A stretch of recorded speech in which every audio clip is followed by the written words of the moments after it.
The Mariners' disaster road trip continues on with a stop in Atlanta. Can the Mariners turn things around in Atlanta? The Braves have been pretty bad. And now that Joe and I have expanded to 3 podcasts a week, we're going to break down all 3 games in this series in a lot greater detail. We'll still give you our FanDuel favorites during this podcast as well. But we're going to talk about this Brave series and kind of what the Mariners need to do to get back on track. And at the end of the episode, we will give you guys some hope, if you will, some hopium, something to grasp onto as we get ready for this Brave series that's starting today. Thank you guys so much for watching episode 223 of the Hit It Here podcast, part of the Bleav Network and presented by FanDuel.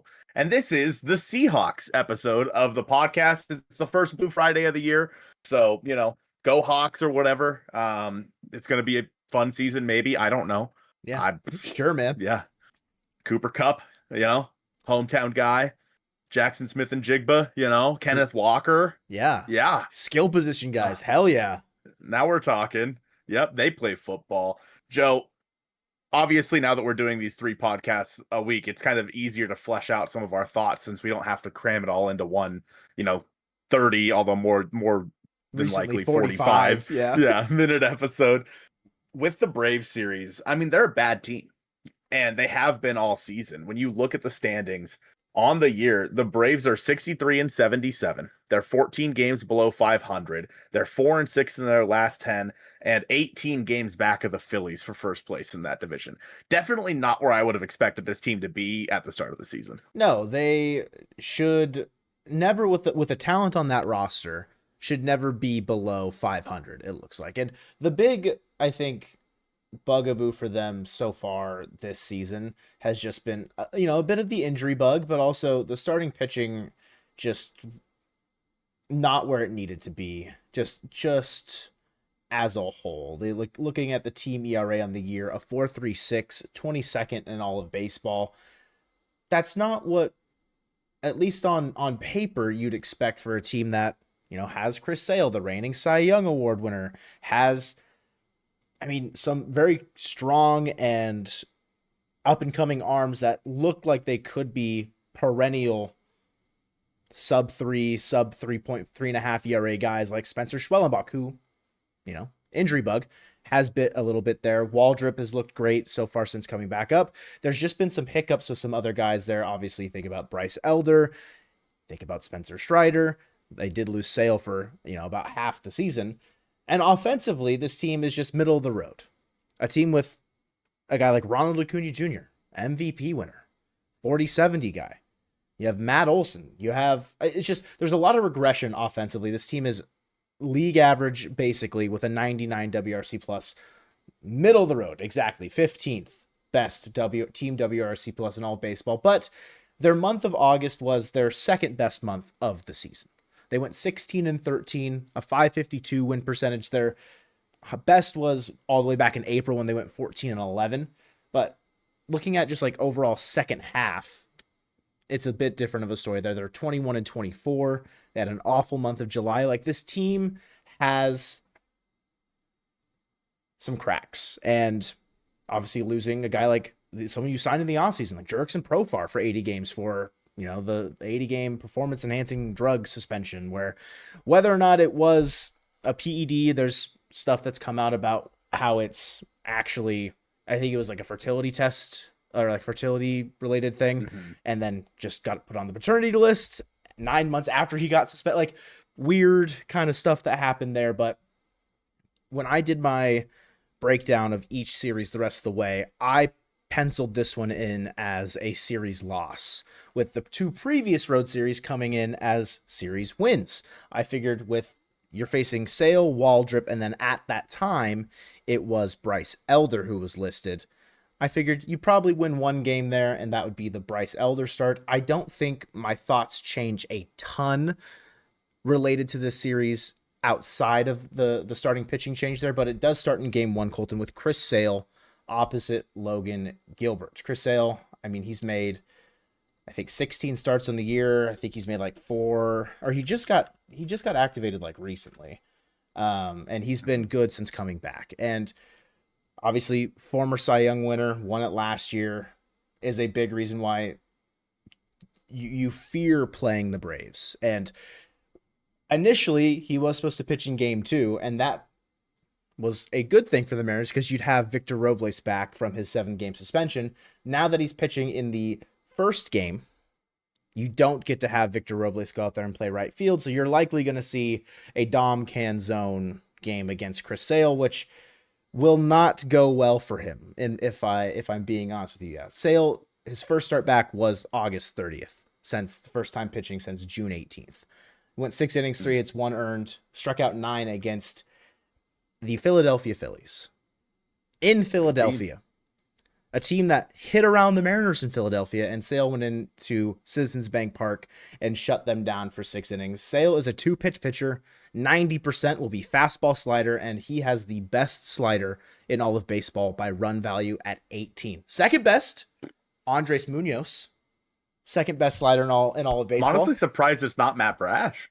Well, slider god be damned. It's not him. All right. And I don't remember where he ranked because all I remember seeing was Sale and Munoz, and that was the end of my look on the run value there. His 4-seam fastball, it's a -3 run value. So if the Mariners are going to do damage in this start against Chris Sale, it's going to have to be on the fastball. He hasn't, again, like I said, he hasn't pitched a ton in the second half. It's just that one start. His start to the season was not great. And his 2 worst starts come in the month of April, where he goes 4 2/3, 9 hits, 5 earned, gives up a home run against Philadelphia all the way back on April 8th.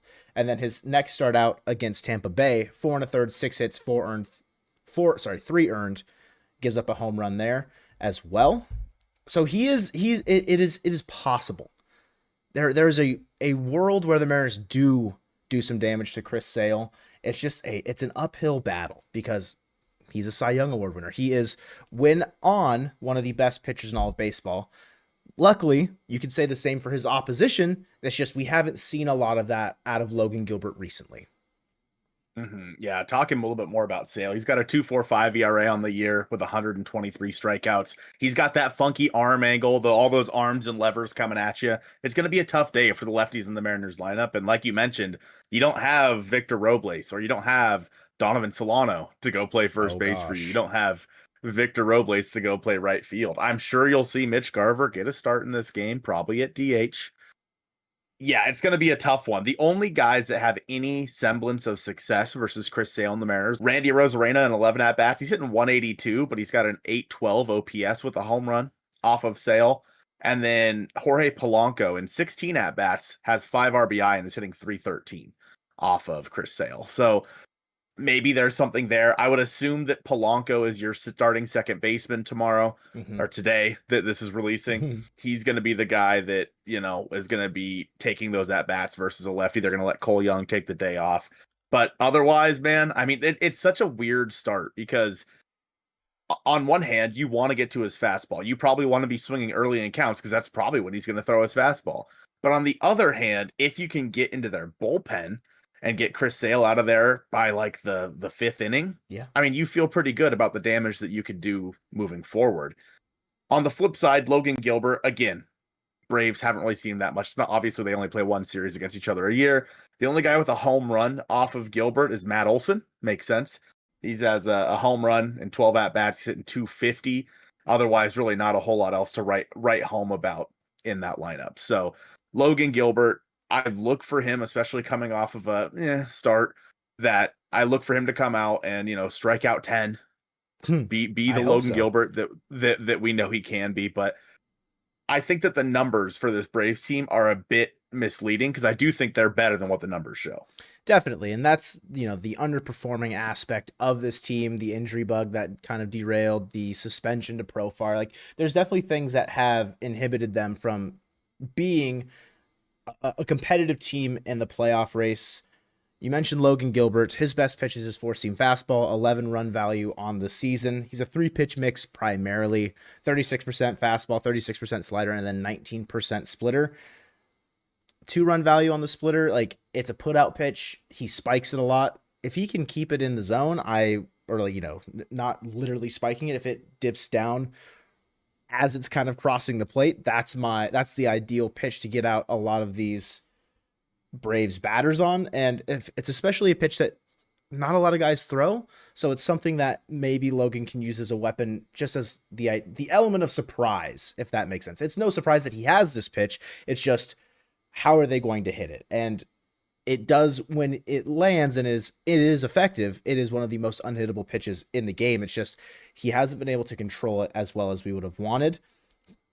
For the offensive side, against sliders, so Sale's best pitch, Gino has a run value of 10 against sliders on the year. So if Gino has a good game, maybe he's able to hit one of Chris Sale's sliders out. Like, that could be a big momentum shift. Julio has a full run value. Polo has a 2 run value. Cal has a 2 run value.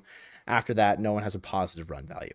For 4-seam fastballs, I mean, hitting a fastball, it's probably the thing that batters like to do the most. And I was trying to find data on velocity specifically, but I was not able to. Like, I'm too dumb to figure it out. I can't. I'm trying to where to look. So if someone knows exactly how to find it, let me know.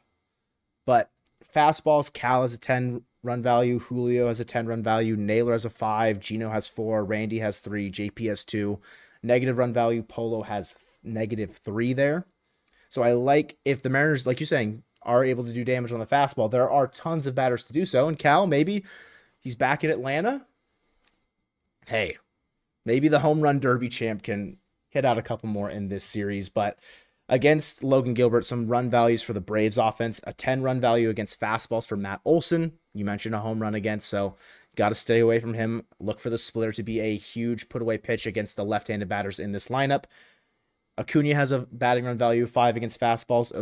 Marcell Ozuna of the Braves, a 5 run value against fastballs. Drake Baldwin, rookie of the year potential. Drake Baldwin, a 4 run value. A guy that you'd assume wouldn't be this bad against fastballs, and I don't have the time, didn't have the exact time to look at the underlying data. Michael Harris II, -7 run value against fastballs. Just can't get to it. So if you see Harris in the batter's box, expect fastball, like every single time would be my best guess. Just top to bottom, the Braves do have a pretty balanced lineup until you get towards the end. Jerks and Profar listed on roster resource. Of course, when it's announced, this could be different, but on roster resource, Profar, he's a switch hitter leading off. Matt Olson batting second. He's a lefty. Acuna batting third. Drake Baldwin is a lefty batting fourth. Ozzy, switch hitter, batting fifth. Michael Harris is second, batting sixth, is a lefty. And then it's 3 righties to round out the lineup between Marcell Ozuna DHing, recently acquired off of waivers, Ha-Sung Kim, playing shortstop for them, and then Nacho Alvarez Jr. filling in at third base for Austin Riley, who's been on the injured list, also right-handed. So just being able to take care of the bottom of that lineup. Yes, Ozuna is a guy that has done a lot of damage in the past. He's not having his best season by any means. And if there's ever a time for Logan to be able to cruise through the bottom of the lineup, Ozuna, Kim, Alvarez, even Harris, who's bad against the fastball, that could be a great time for Logan to maybe get into cruise control and then gain some confidence once the lineup turns back over. Mm-hmm. Yeah, and I think that that's going to be kind of a big step for Logan, because we've seen him struggle quite a bit on the road. And, maybe Logan just wants to delete his road stats this year. But first, a word from our sponsor, Delete Me.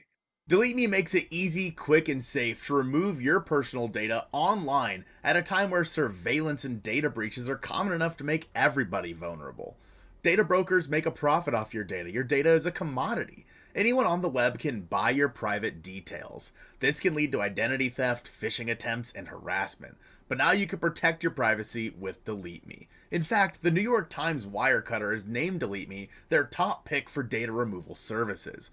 Now, as someone with an active online presence, obviously here at the Mariner Mojo channel, privacy is really important to me. Don't get me wrong, I absolutely love hanging out with our community, but it's important for me to keep my private life, well, private. Take control of your data and keep your private life private by signing up for Delete Me, now at a special discount for our listeners. Today, get 20% off your Delete Me plan by texting HIT to 64,000. The only way to get 20% off is to text HIT to 64,000. That's HIT to 64,000.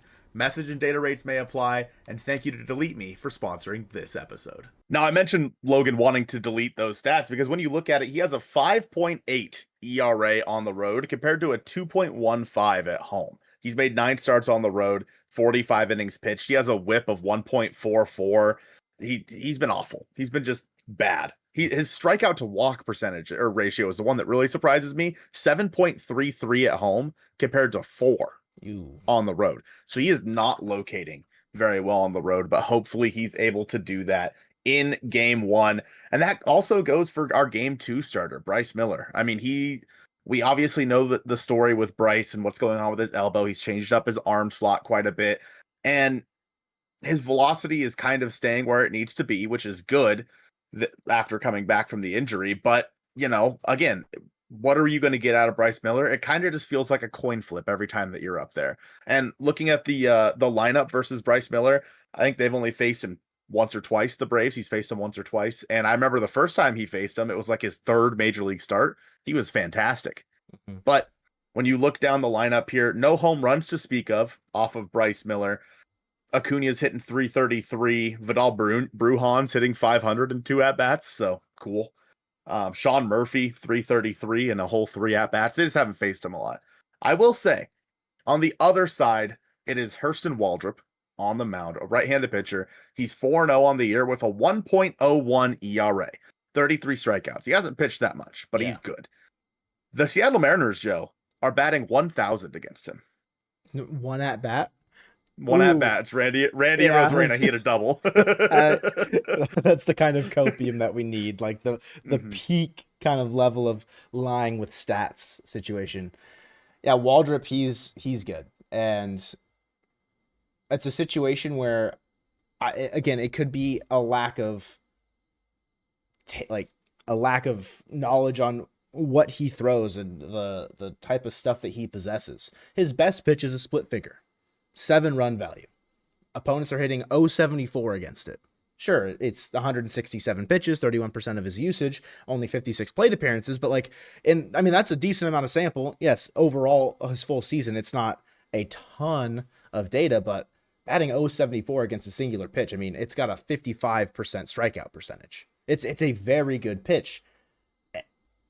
It's just you can't let him get into counts where he is able to throw that, but we all know that that's not how 5 innings or 6 innings of baseball works. The Mariners batters are going to fall behind in counts at some point. It's a matter of taking advantage of those moments when you are able to, where he does throw the cutter, what's got a -1 run value with a batting average against of 310, or his sinker, which has a batting average against of 429. There's opportunity to do damage, but not a lot of offenses have been able to do that against Waldrop in 2025. I will say, against split finger, Cal has a run value of 5 against it. Cole Young, a run value of 2. Gino, run value of 2. So there's a couple batters that, they are able to do a little bit of damage on it so far on the season. It's just a matter of whether or not they can do it to Hurston Waldrop's. And when I did the full breakdown of each series, I mentioned I thought they'd go 1-2, and I thought they'd lose to Chris Sale, and I thought that they would lose to Hurston Waldrop. It's just there are 2 pitchers that are having Waldrop a ton of success recently. Chris Sale is Chris Sale, so it's an uphill battle. And then when you have Bryce Miller, who hasn't been himself in 2025, that battle becomes even harder. Had a great start out his last time out. If we see that kind of Bryce where he's limiting the hard contact, he's able to just limit the damage done, that is something that maybe you can look for as far as kind of like a key for the game. The confusing part about Bryce is, we were talking about it before we started recording, is his fastball underlying data, and I'll let you talk about it a little bit more because I think you have a better understanding of it just in general, if that's okay. If you need to go pull it back up, I apologize. I do, but that's okay. Keep talking. It's just not playing up. It's not as useful this year. Simply put, a -7 run value. Hitters are slugging 611 against that 4-seam fastball, whereas in years past in 2024 when it had a run value of 19, one of the best pitches in all baseball, more than likely, a 348 slug against. So what's the difference? Is it his command? It's a little bit of a dip in velocity. I don't know if half a mile or 1 mile an hour is going to cause that big of a difference. I don't know if that's necessarily the case. Is it location? Is it the secondaries not being as effective? Because last year he had 2 other pitches that had run values of 8 between a sinker and a split finger. This year, nothing. And of course, it's just been a bad start for Bryce and he's been injured. So what will it take for Bryce to have a successful start?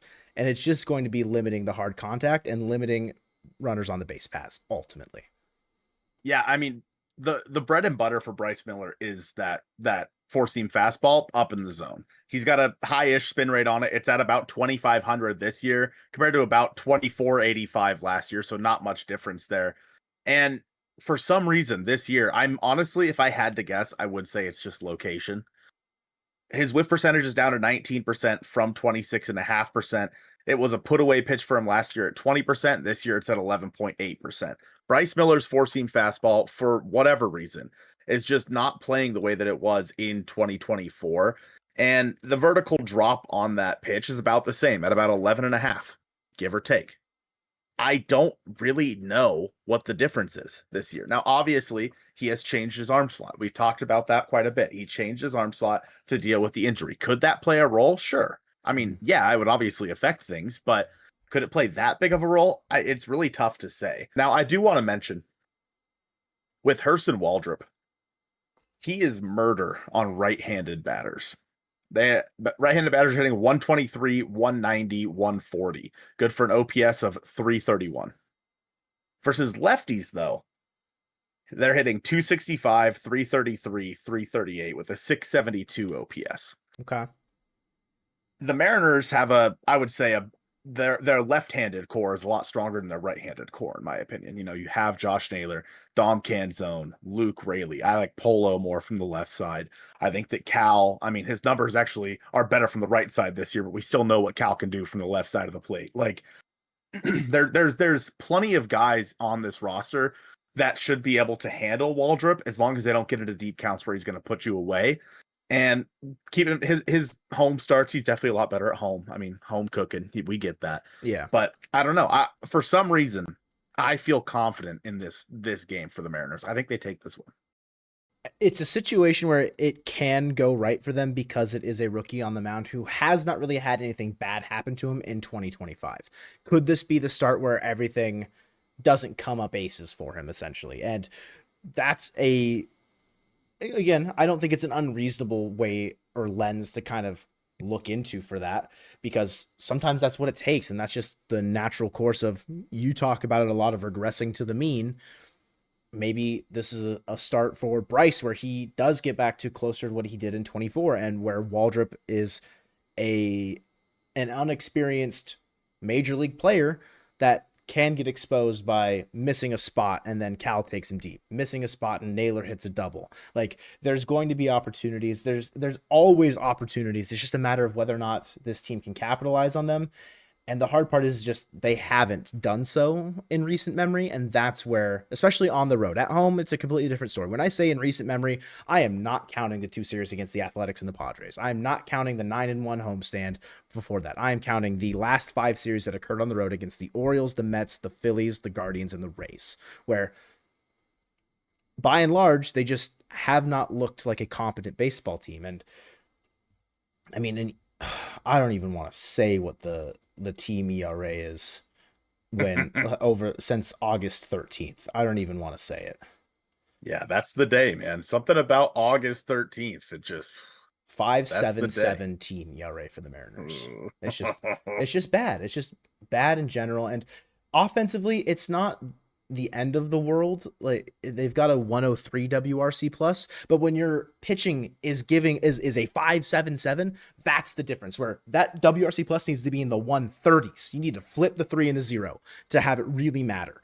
And that's just not the case. And you talked about it before, where some guys that are struggling, like Cole Young, JP Crawford, Cal Raleigh, like guys that were having pretty rough stretches over that period of time. And maybe, again, we're relying on a lot, I think, of hopium throughout this series, just based on with where the vibes are at right now and where they need to get to have us feel confident about this team again. Maybe Cal Raleigh, again, going back to Atlanta, going to Truist, maybe it's some life force. Maybe he left some of it there. You mentioned that home run that he hit against Tampa Bay, the 51st of the year.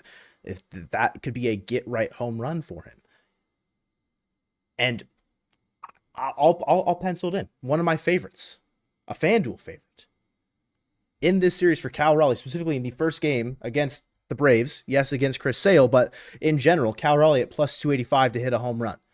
He did it a ton in the month of July, right smack dab in the middle, with a full audience, a full crowd, everyone cheering him on for him to be the home run derby champ.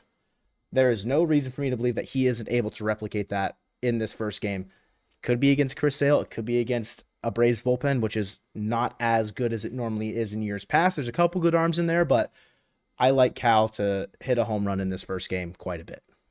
Yeah, you mentioned it being a get-right home run for him in Tampa. I think it was just a get-right series kind of for him in general. He lined a couple of balls in right field. Didn't look like he was trying to swing for the fences every single time that he was up there. And, you know, there's something to that. Guys, it just takes one, like, small thing, small change to change your mentality, and you're right back to being locked in. And I don't think there's any better way for Cal to get locked back in than going back to where, I mean, you know, obviously he's had a fantastic year and he's been in, you know, the media and whatnot a lot, but probably none more so than when he was the home run derby champ. I mean, that's just a good place for Cal to be. I will say game one, the Braves are the favorites in this one. They're at negative 134, the Mariners at plus 114. So it makes sense. Again, it is Chris Sale on the mound. Are you taking the over or the under at 7.5? I would take the under pretty safely. I would also be taking the under. Getting runs off of Sale is going to be hard. I think maybe this is a series, like this is a start where maybe Logan elevates to the level of competition. He's opposite Chris Sale. He does not want to be outshone. That kind of dog mentality. Again, it's a lot of hopium. It's a lot of relying on not what we've watched recently, but what we know that they're capable of. And I think if Logan can go out there and go scoreless for 6 or scoreless for 7, maybe 1 or 2 runs, you're looking at an under of 7.5 in this game pretty safely in my mind. Like, especially also with, I know the left-handed starting pitcher shenanigans is maybe not as bad as we all think it is, but it is actually just because Chris Sale is on the mound when it's all said and done. Other lines that I like, I mean, I would not take Chris Sale alternate strikeouts. I mean, looking at them, 8+ strikeouts for Sale is still at minus money. He's got to get to 9 or above for you to get plus money on it. Minus 146 isn't bad for 8 strikeouts, but that's a lot of strikeouts to have to rack up for Sale. And of course, he is a pitcher to do so. It's just when you look at Logan Gilbert, 7+ strikeouts, minus 108, that's better. Those are better odds for you to make more cash on that bet with a lesser strikeout line. And I think Gilbert, not as good of strikeout stuff as Sale, but I think good enough to get 7+ at minus 108. And I mean, again, do it responsibly. For the first time this year, Joe, we're going to talk about the Seahawks. Woohoo! They are the underdogs versus the Niners for week 1. The Niners at minus 126, the Hawks at plus 108. I think, you know, I don't know a whole lot about, I guess I don't really keep up the whole lot of football, but, you know, with the 12s behind the Hawks in Lumen Field, like, I don't know. I think that the Hawks can, and you know, again, they have a fun team. What is it? Sam Darnold is the quarterback he now. Quarterback. Like, you know, like, why not? Huh? What is it? Why not us? That's what the Seahawks always said. Why not us? Yeah, why not us? Maybe why not us? I was looking at the beginning of the season last year, Gino in a new offense, or just like not Gino in a new offense, but a new coaching scheme. And the passing attempts and passing yards were just down in general. So I would kind of probably stay away from Sam Darnold specific passing attempts and passing yards in this game, just because one, now it is Sam Darnold going into a new offense. The Niners, I think, They're a better team than what they played like last year, and a lot of that has to do with injuries. I think it's reasonable for them to be the favorites in this one, but with the Seahawks at home, it's plus 108. Like, it's not that big of a discrepancy there. I do like the Seahawks at home in this game, actually. And as far as over under, it's at 43.5. First week last year, Seahawks Broncos was 26-20. Over would cash there. There was 49. There's two games between 49ers and Seahawks every single season. Last year, one of them would have hit the over, one of them would hit the under. I think first kind of game of the season, I think offense maybe similar to baseball. Pitching's ahead of hitting coming out of spring training. I think the offense could be ahead of the defense, if that makes sense, as far as football is concerned. And I would probably lean towards the over of 43.5 in this one. Oh, where was it? There was an interesting line that I saw, or just like a general bet. Let's see.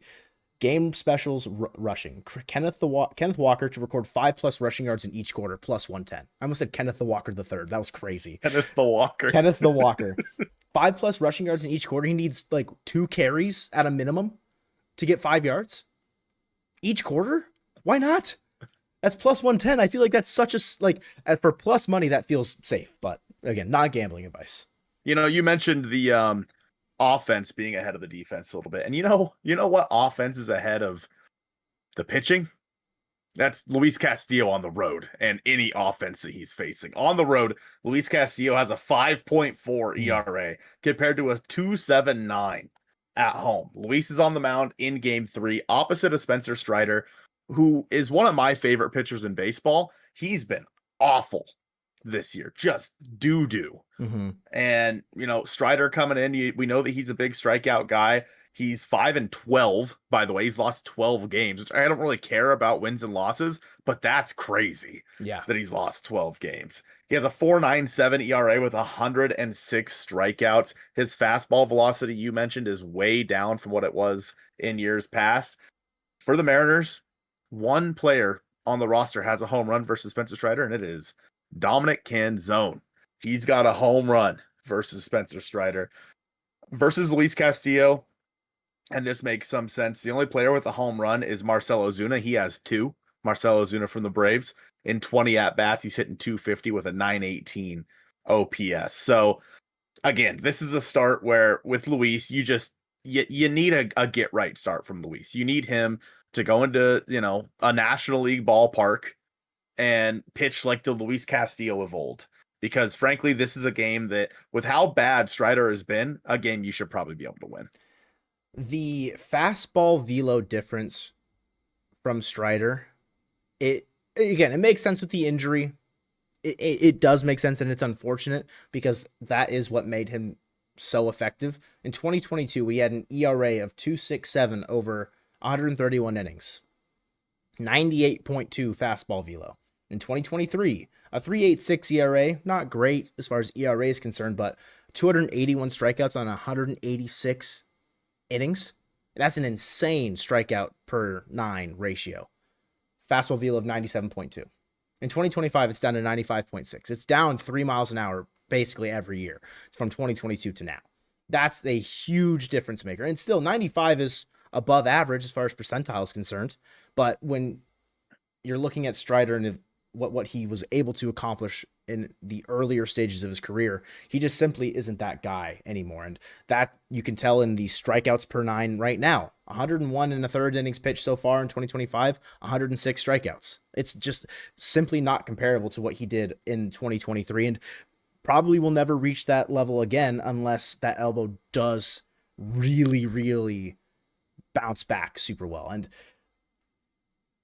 talking about Castillo on the road, like, this is the start that you have to win. And relying on Castillo on the road is not something that I would say that I would want to do in any circumstance. And it's not a want. It's a need at this point. You need Luis Castillo to go out there and be the veteran guy that was once the front of your rotation. The Rock, you need that back. And we can't have this 5.57 or whatever I said ERA over the last 3-4 weeks. It's just not sustainable for winning baseball. And Simply put, the Mariners haven't won a lot of baseball games in that time span because of how poor the pitching has been. The Mariners are going to have their chances in this series against the Braves. Strider is, yes, a very talented arm, but he is not the pitcher that he once was. There are bullpen arms in this Braves. I said bullpen arms. I was going to say in this Braves bullpen. That's redundant, Joe. It's redundant. Raisel Iglesias. Lock in, Joe. Yeah, lock in. Stupid. Raisel Iglesias is not having as good of a year as years past. Their best reliever out of the pen is probably Pierce Johnson. Hilarious.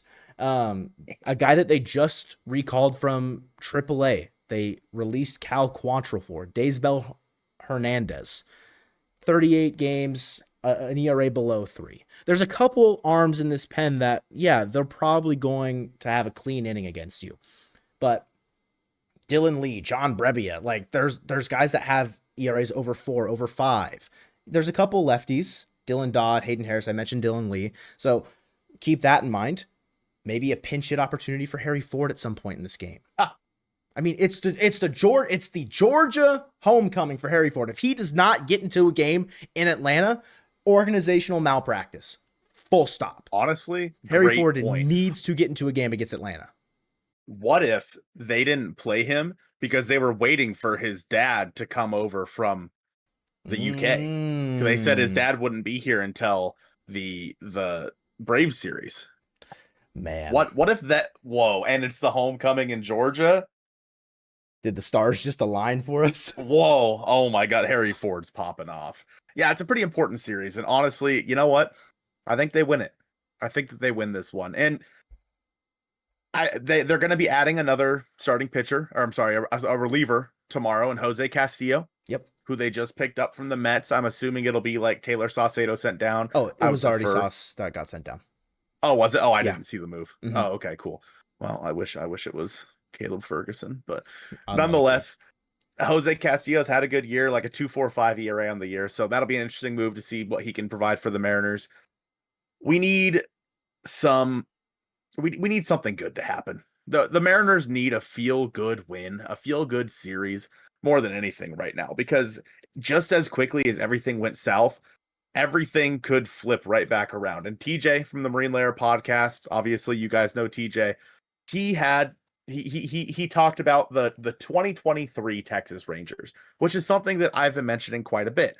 They were really good to start the year, really bad the second half of the year, got hot, won the World Series. It can happen.